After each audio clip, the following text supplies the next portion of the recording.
Welcome back to Carneades.org. Today we're going to be continuing with our series, Dumbfounding Definitions, Dizzying Distinctions, and Diabolical Doctrines, a series sorting through some of the jargon of philosophy. In this video we're going to be looking at what is the problem of pictorial representation. Now, visual artists use a range of techniques to represent three-dimensional objects in two dimensions. Some realistic works of art closely map onto the visions we see when we view a particular three-dimensional object. Photographs almost perfectly capture what someone sees when they look at a particular object. Other visual representations are distant from the objects that they represent. Take this stick figure as an example. What about this image makes it a representation of a person? No matter how hard you squint at someone, they will not look like a stick figure, particularly not a stick figure made out of words.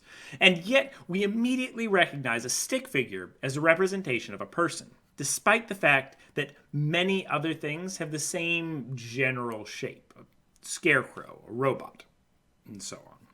In virtue of what does this stick figure represent a person? There are many philosophical responses to this question. Today we're going to look at three of the main responses: the Intelligibility Approach, the Semiotic Approach, and the Experiential Approach. So, the Intelligibility Approach claims that pictures represent objects due to the observer's ability to both recognize the object in the real world and the observer's cultural understanding of the symbols used in the representation. So basically, you as an observer are taking your memories or ability to recognize a person in the real world, comparing that to your idea of a person, and then taking your cultural understanding of the symbols that are used in the representation and matching those onto the same idea of a person and saying, okay, both this representation and this thing that I've observed in the world matches onto my idea in my head of person. For example, the emoji is recognizable, the emoji of semicolon, close parentheses, is recognizable through a combination of your ability to connect punctuation to a face and your ability to discern the meaning of a winking, smiling face out in the world and map those two ideas onto each other. We might be concerned with this approach as it seems that we are able to understand even very abstract images without the cultural context. Children can recognize cartoons without being told what they are. Children that maybe even have no cultural context for watching cartoons can understand what's going on in a cartoon, even if they're not told that this set of shapes represents this particular thing, even when that set of shapes is very, very different from that thing in reality. And we can even recognize things in cartoons that we might never have seen in reality. You might be able to recognize a dragon or an elephant despite not having personally seen those things in the real world in a cartoon form. The semiotics approach claims that pictures are a special type of language with a syntax and a semantics. They're a very dense and complicated language such that even minor differences in an image can lead to that image corresponding to something completely different. By understanding the language of pictures, basically, we are able to understand the meaning of representations. So this is no different from the way that the series of characters in The Person Jumps Rope can represent something in the real world if you understand the language that is there. You understand that those particular words correspond to something in the real world. In that way, different pictures correspond to things in the world by fiat, by us exclaiming that this is going to correspond to this. Once you know this language, you're able to pick out which pictures correspond to what things in the world.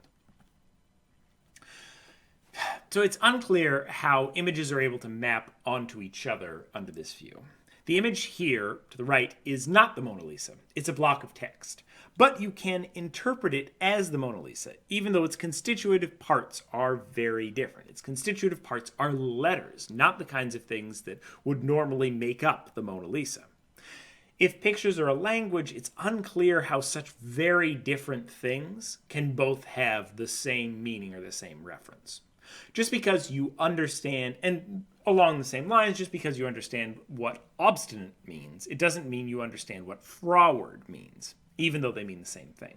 However, in some cases, such as our picture of the Mona Lisa, if you understand what one picture represents, you must understand what another picture of the same thing represents, even if their techniques or styles are very, very different.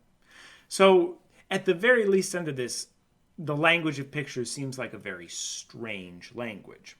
You might also be concerned that this is a language that people can understand without ever learning. Often you can look at a very realistic picture or representation or even a photograph and understand exactly what that photograph is referencing.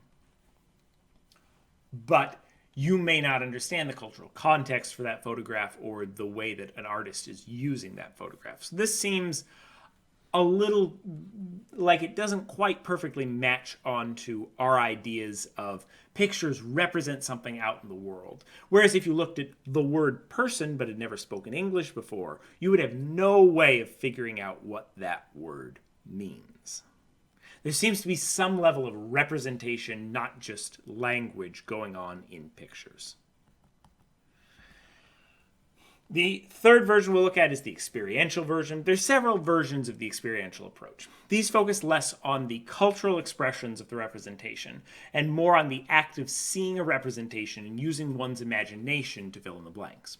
When one sees a stick figure, one has the direct experience of a picture, but imagines the full person with more attributes than are present in the image. So what's going on here is to translate a image on paper into a three-dimensional idea.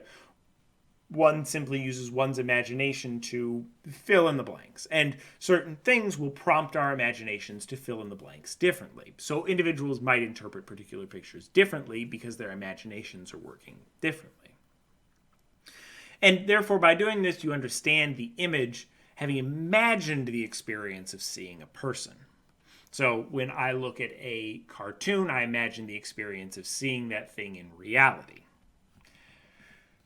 And while this may make sense with more realistic or specific images, such as looking at a picture of a place that's very, very realistic, you imagine all of the things that are in that place. You imagine seeing the trees or the mountains, what have you.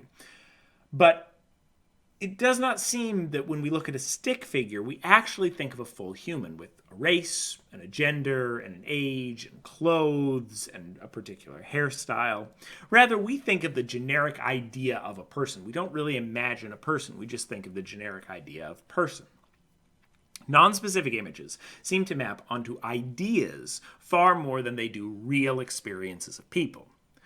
Further, there is an important way in which such images are abstracted from reality. Watching Tom and Jerry hit each other with frying pans does not invoke images of graphic animal abuse for most. Most people don't see a cat or a mouse being horribly injured and blood coming out of them just because the cartoon doesn't represent that. No, they see the cartoon and they don't imagine things further. So it doesn't seem that those experiences end up, through the use of our imagination, actually mapping onto things in the real world.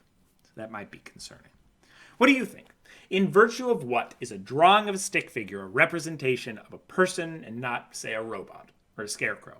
Is it just by fiat, like the series of shapes in person represents a person? Or is there actually some resemblance going on? And what level is it resemblance, i.e. the image resembles something in the real world, and what level is it kind of a language or a cultural disposition that we've just agreed on that this series of shapes represents this thing? Leave your thoughts in the comments below. Watch this video and more here at Carneades.org, and stay skeptical, everybody.